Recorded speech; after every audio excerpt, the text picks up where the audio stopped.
Dan sumpah juga para jemaah, Allah mengatakan untuk kita wajib memelihara sumpah. Jangan sembarangan, walaupun nyebut nama demi Allah pun tidak boleh sembarangan. Ya, apalagi bersumpah untuk melariskan dagangan, jangan sampai.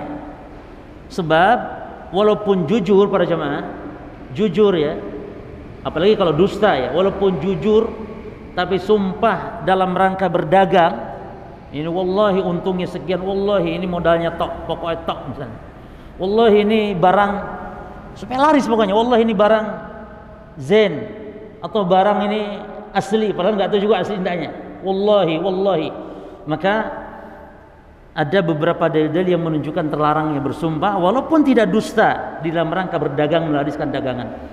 Karena jamaah sekalian, menyebut nama Allah itu dalam sumpah wajib kita untuk mengagungkan.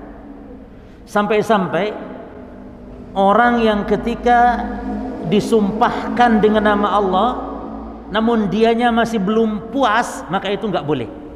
Artinya kita sebagai muslim, kalau saudara kita sudah sumpah menyebut demi Allah, wajib kita untuk menerima, wajib kita ridha, wajib kita puas, ya, kecuali ada qarinah kalau dia dusta jemaah.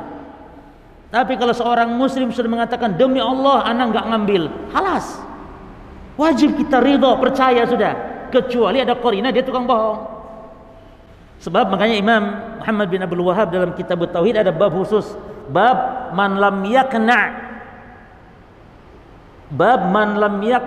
man hulifa bighairillah, bab tentang tidak boleh orang tidak puas apabila ada yang sumpah dengan menyebut nama Allah.